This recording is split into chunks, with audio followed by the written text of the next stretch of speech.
오늘은 사도행적 제6장 성전 문에서라는 제목으로 함께 은혜를 나누도록 하겠습니다. 복음 사역에 임하는 제자들의 마음은 다음과 같습니다. 그리스도의 제자들은 자신의 무능함을 깊이 느끼고 겸비와 기도로 그들의 연약함을 그분의 능력에, 그들의 무지를 그분의 지혜에, 그들의 무가치함을 그분의 의로우심에, 그들의 가난함을 그분의 다함이 없는 부요함에 연결시켰다. 이와 같이 힘을 얻고 무장한 그들은 주님의 사업을 밀고 나아가기를 주저하지 않았다.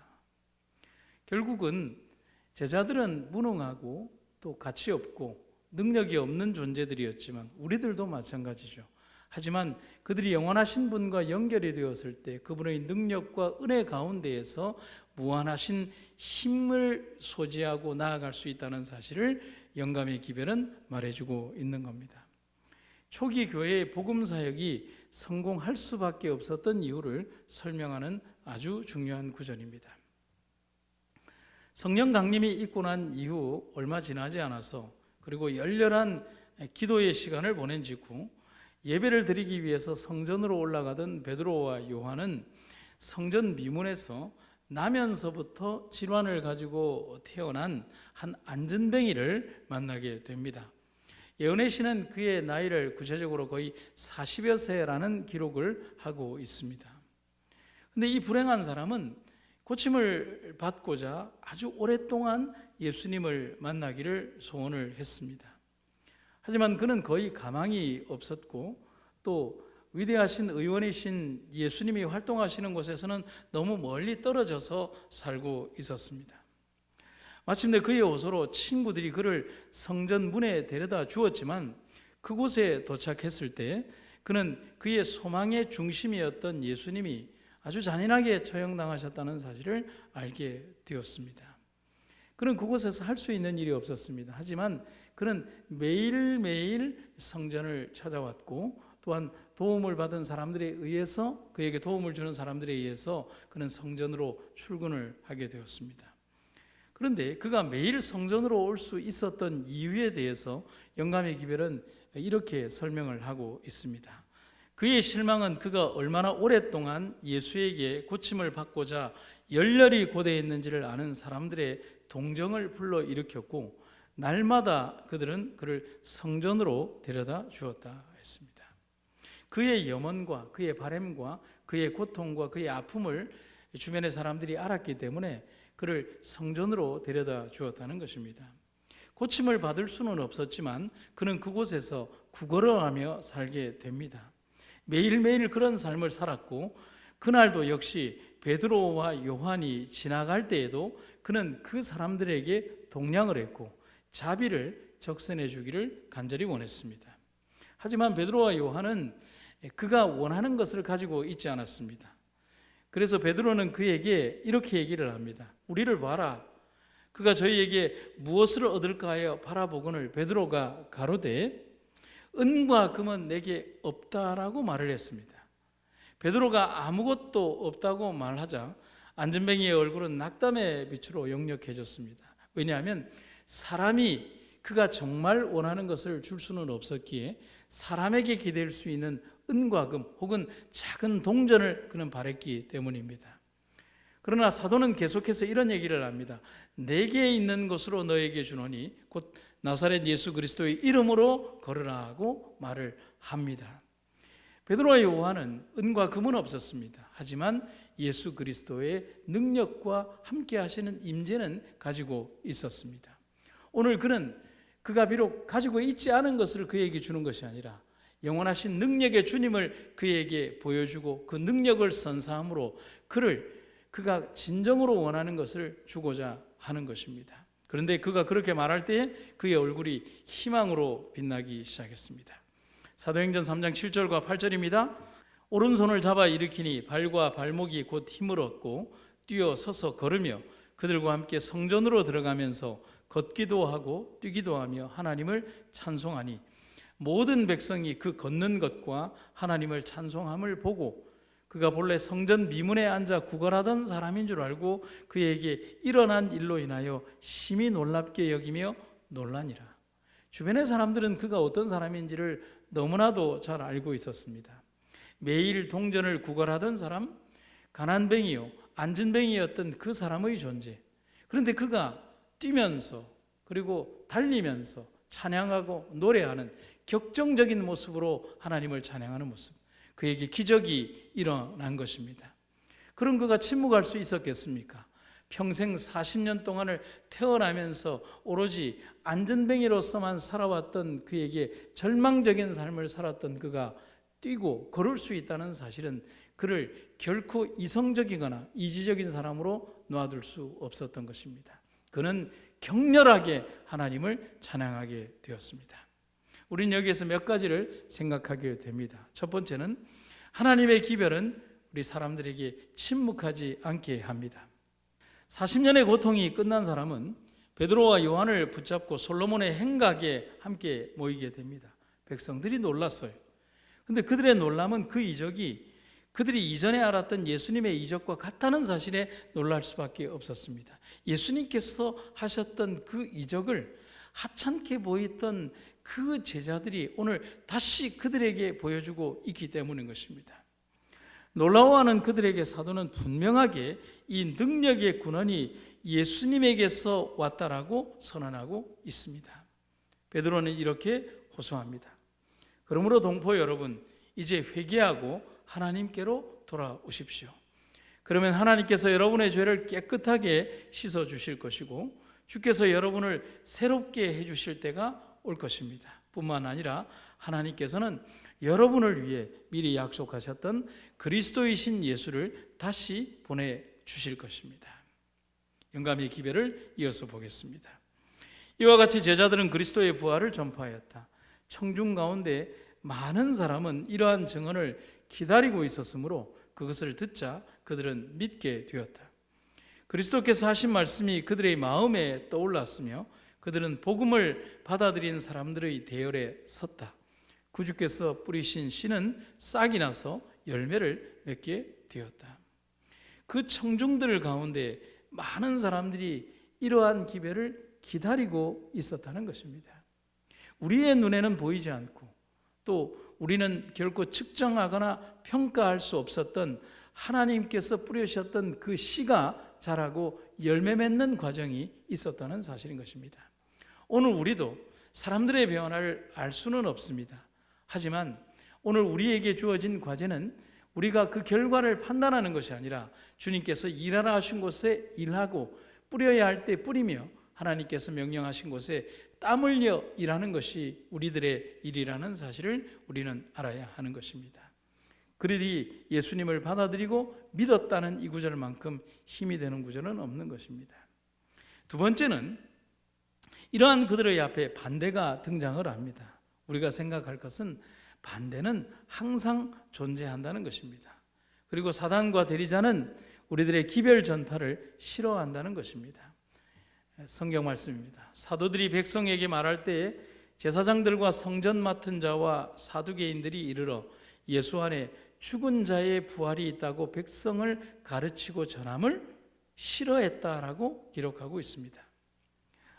제사장들은 과거나 지금이나 거짓말을 하고 있습니다. 또한 그 거짓말로 자기들의 자리를 보존하고 있고 또 자신들의 모습을 가리우고 있습니다. 예수님 당시를 볼까요? 예수님의 부활 직후 로마의 파수병들이 자고 있는 사이에 제자들이 그의 시체를 훔쳐갔다는 거짓 소문을 원근에 퍼뜨립니다. 그렇게 함으로 인해서 예수님의 부활 사실을 숨기고 그들이 전하고 막았던 그 사실들을 은폐하고 싶었던 것입니다. 그런데 지금 제자들이 자기들의 주장에 정반대되는 기별을 거침없이 전하고 있는 것입니다. 그래서 그들은 몹시 흥분할 수밖에 없었습니다. 그래서 싫어했다는 이 말 속에는 그들이 두려워하고 있다는 사실이 함축되어 있음을 우리는 보게 되는 겁니다. 새로운 믿음으로 개심하는 사람들이 급증하였으므로 바리새인들과 사두개인들은 다 같이 만일 이 새로운 교사들을 제지하지 않고 내버려 둔다면 자신들의 가만은 예수께서 지상에 계셨을 때보다 더욱 크게 위협을 받게 될 것이라고 생각하였다 했습니다. 따라서 성전 책임자가 여러 사두개인들의 도움으로 베드로와 요한을 잡아오게 넣습니다. 예수님의 부활의 증거는 너무도 확실했지만 그들의 완고한 마음은 회개하거나 인정하기를 거부했습니다. 아마도 그들은 밤잠을 자지 못했을 것입니다. 어떻게 하면 이들을 침묵시킬 수 있을까? 그들에게 보여진 기적과 이적을 어떻게 하면 눈과 귀를 닫고 그들을 침묵시킬 수 있을까에 대한 아마 많은 고민을 하고 있었을 것입니다. 그 강팍함이 그들에게 드러난 겁니다. 사도들이 성령의 영감으로 말하고 활동하고 있음에 대한 풍부한 증거가 있음에도 불구하고 유대 관원들은 진리의 기회를 완강하게 거절하였다. 때로 그들은 그가 하나님의 아들이라는 확신을 갖기는 하였으나 그리스도께서 그들이 기대했던 모습으로 오시지 않았으므로 그 확신을 짓눌러 버리고 마침내 그분을 십자가에 못 박고 말았다. 그러나 하나님께서는 여전히 은혜를 베푸사 더 많은 증거를 주셨고 이제 당신께 돌아올 수 있는 또 다른 기회를 허락하셨다. 정말 중요한 기회입니다. 하나님께서는 여전히 은혜를 베푸시고 더 많은 증거를 주시고 그들이 돌아올 수 있는 또 다른 기회들을 계속해서 허락하셨다는 사실입니다. 그분은 제자들을 보내사 그들이 생명의 왕을 죽였다는 사실을 전하게 하셨고 이 무서운 책망을 통하여 또 다른 회개의 초청을 주셨다. 그러나 자신들의 의로움에 만족한 유대 교사들은 그리스도를 십자가에 못 박았다고 책망하는 사람들이 성령의 지도를 따라 말하고 있다는 사실을 인정하기를 거절하였다. 오늘 영감의 기별은 우리들에게 아주 심각한 그들의 상태를 설명하고 있습니다. 그들이 예수님을 거절한 이유는 예수님께서 그들이 기대했던 모습으로 오시지 않았기 때문이라고 말을 하고, 오늘 이 책망에 대하여 거절하는 것은 그들이 자신들의 의로움에 만족한 교만에 사로잡혀 있기 때문에 강팍한 마음이 되었다고 하는 것입니다. 하지만 예수님께서는 그들에게 기회를 한 번만 주시지 않았다는 사실입니다. 여러 번에 걸친 기회, 그리고 그 여러 번에 걸친 오랫동안의 그 기회들이 그들에게 주어졌다는 사실입니다. 오늘 우리들 인생에도 마찬가지인 것입니다. 요즘 새벽기도 시간에 사무엘 상을 읽고 있습니다. 거기에는 사울을 부르신 하나님의 섭리가 나오는데, 사울왕 초기 부분에 이미 사울은 그의 실수를 통하여 사무엘 선지자로부터 하나님께서 그의 왕을 세우신 것을 끊어버리실 것이라는 치명적인 선언을 듣게 됩니다. 하지만 하나님께서는 그를 위하여 40년을 유보하시는 장면을 봅니다. 왜 그렇게 하셨을까요? 그에게 기회를 주신 것입니다. 그 수없이 많은 기회가 다윗을 회개로 이끌었고 바울을 회개로 이끌었고 사울에게도 똑같은 기회를 준 것입니다. 오늘도 우리 인생의 긴 시간 동안 그런 기회를 주신 하나님을 찬양하시기를 간절히 바랍니다. 세 번째는, 이 강팍하면 진실이 무엇인지 알면서도 멸망을 선택하게 하는 것입니다. 바리새인들과 사두개인들과 종교 지도자들의 모습을 통해서 우리는 알게 됩니다. 그들의 완고함은 더욱더 굳어졌다. 그것은 그들이 굴복할 수 없었기 때문이 아니었다. 굴복할 수 있었으나 그들은 그렇게 하고자 하지 않았다. 저희가 구원에서 끊어진 것은 그들의 범죄로 죽어야 하기 때문만은 아니었다. 또한 하나님의 아들을 죽인 이유만도 아니었다. 그것은 그들이 스스로 하나님을 대적하고자 했기 때문이었다. 그들은 끈질기게 빛을 거절하고 성령이 주시는 양심의 가책을 짓눌러 버렸다. 그들에게 주어진 기회를 계속해서 교만함에 사로잡힌 그들이 거절했기 때문이라는 것입니다. 그래서 그것은 무서운 선택입니다. 강팍함에 빠진 사람은 자신이 지금 가는 길이 죽음으로 가는 길임을 알면서도 그 길을 가는 겁니다. 이 길로 가면 죽는 것인 줄 알면서도 자기의 강팍함과 자기의 무지와 자기의 고집과 자기의 교만이 그 길을 계속하게 만든다는 것입니다. 그래서 영감의 기별은 하나님의 진노는 범죄에 대한 결과가 아니다라고 기록을 합니다. 회개하지 않은 죄인들에게 선고되는 하나님의 진노는 단순히 그들이 죄를 범했기 때문이 아니라 회개하라는 초청이 주어졌을 때 그들에게 주어진 빛을 무시하고 과거의 죄를 뭐하며요? 반복하며 반항을 계속하고자 선택했기 때문이라는 것입니다. 여러분, 차가 모래사장에 빠지면 그 모래사장에 빠진 차를 구해내기 위해서 차를 공회전을 시키면 그 차가 계속해서 바퀴는 빠져들 수밖에 없습니다.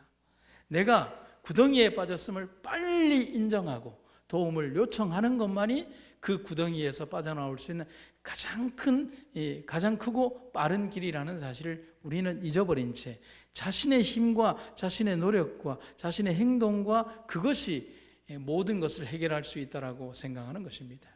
우리의 위기를 구해낼 수 있는 원대하신 주님에게 나의 상황을 설명하고 회개하고 가장 겸손한 마음으로 그분을 의지하는 우리가 되어야 한다는 것입니다.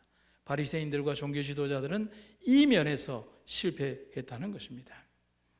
그리고 또 다른 문제는 공포와 위협은 진리를 이기지 못한다는 것입니다. 오늘 그들이 있는 이 장소를 한번 생각해 보겠습니다. 안전뱅이를 고친 다음 날 안나스와 가야바 앞에 제자들이 서게 됩니다. 여러분, 운명의 장난처럼 그 장소와 법정은 불과 얼마 전 두려움에 떨면서 예수님을 부인했던 그 법정이었습니다. 그들을 신문하는 안나스와 가야바는 승리의 장소였고 베드로에게는 부끄러움의 장소였습니다. 안나스와 가야바는 그들을 기억했을 것입니다. 이 사람들이 그 사람들 아니냐? 예수님을 부인했던 사람들, 자신을 가르쳤던 예수를 부정했던 사람들, 예수를 저주했던 그 하찮은 사람들이 아닐까? 부끄러움의 장소였습니다. 그리고 그들의 기억 속에는 공포와 협박이 다시 그들에게 가해진다면 역시 그들이 침묵하고 돌아설 것이라는 확신이 있었습니다. 하지만 원수들이 모르는 것이 있었습니다.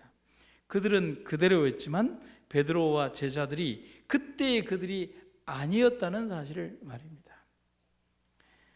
안나스와 가야바의 법정에서 그들이 이렇게 질문을 합니다.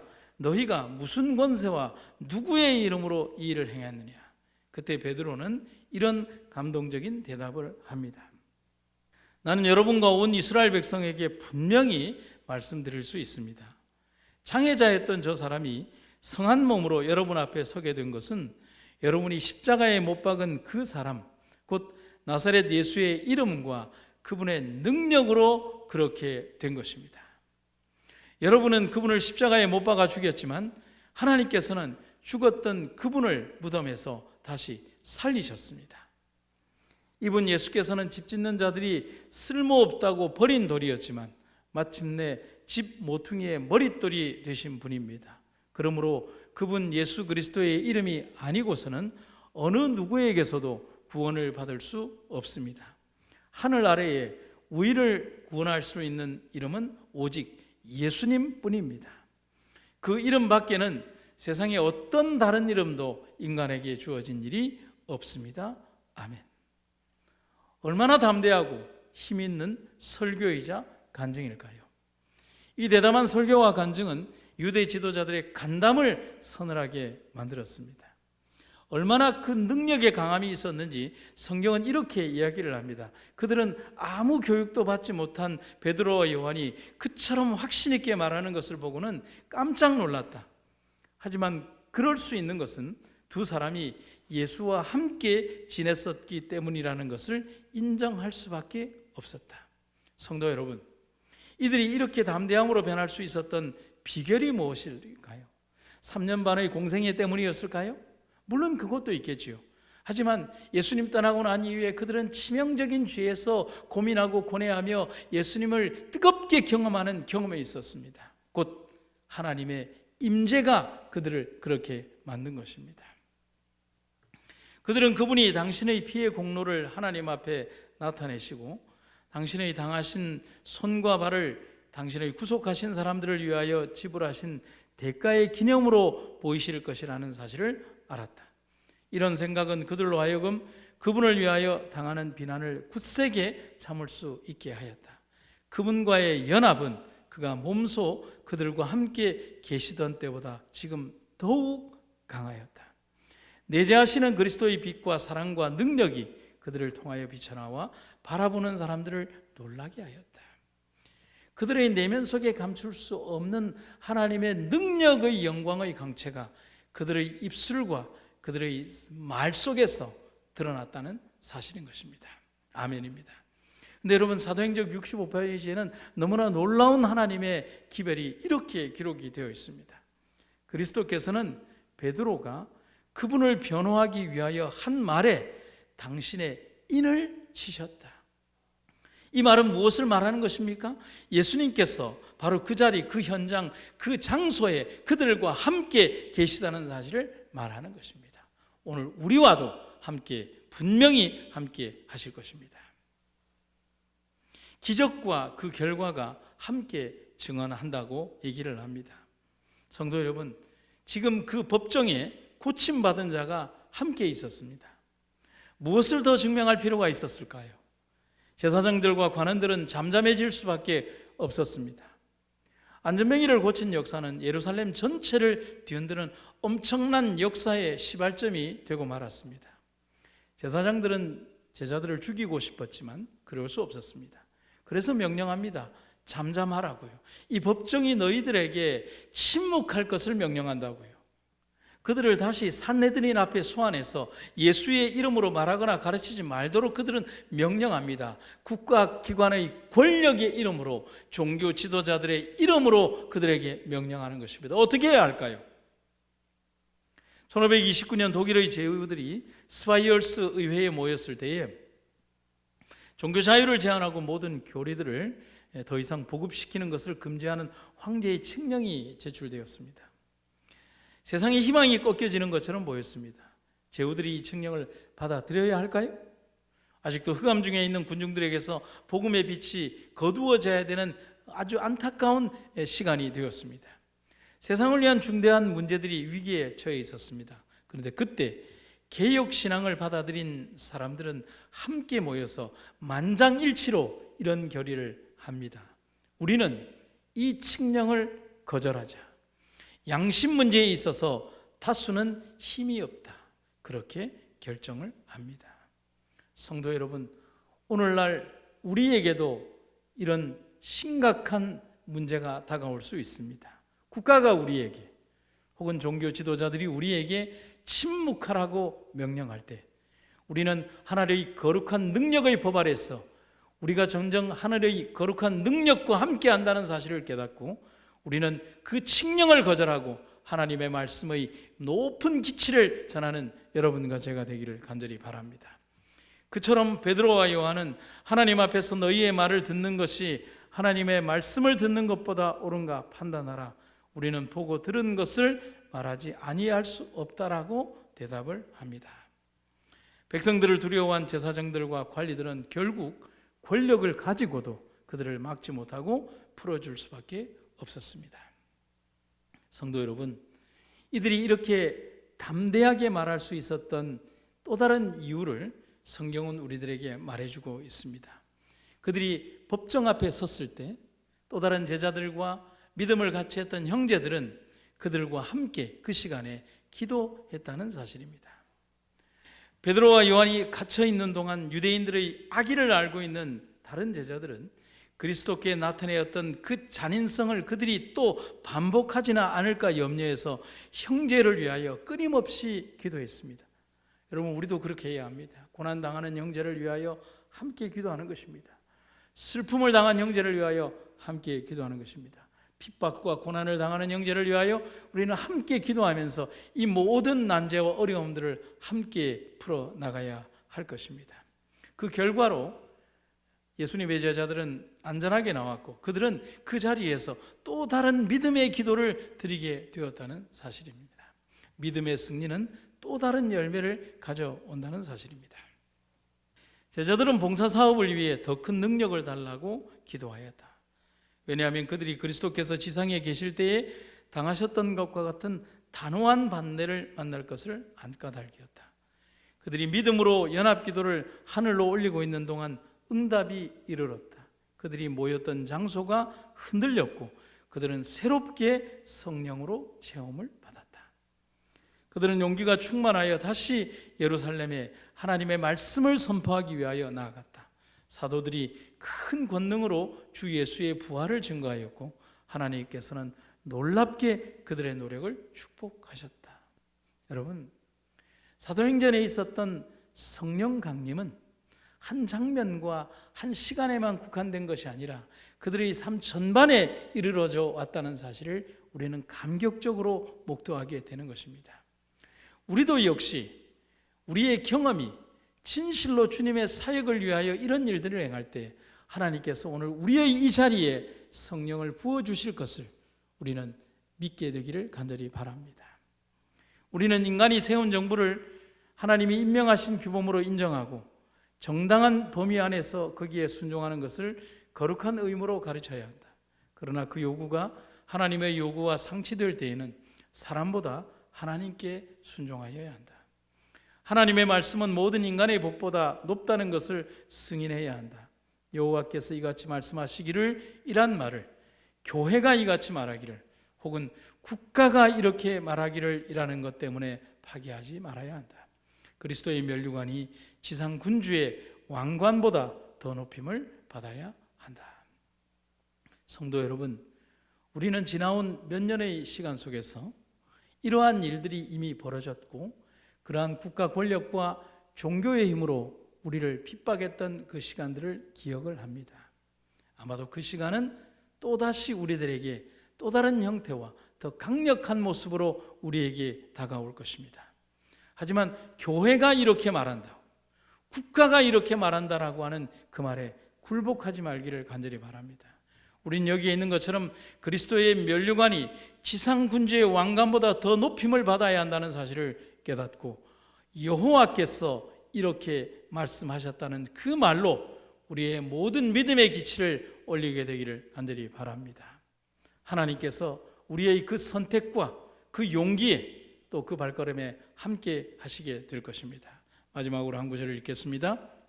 우리는 우리에게 맡겨진 진리를 옹호하면서 그리스도의 이름으로 전진해야 한다. 그러나 만일 사람들이 우리가 이 사업을 하는 것을 금지할 때에는 우리도 사도들처럼 하나님 앞에서 너희 말 듣는 것이 하나님 말씀 듣는 것보다 옳은가 판단하라. 우리는 보고 들은 것을 말하지 아니할 수 없다고 말하여야 한다. 우리의 남은 시간이 이 땅에서 얼마나 될까요? 결코 길지 않은 시간이 우리에게 주어졌을 것입니다. 그러나 그 짧은 시간에도 이 세상은 환난과 어려움 속에서 우리에게 신앙적 선택을 해야 될 시간을 우리들에게 요구할 시기가 다가올 것입니다.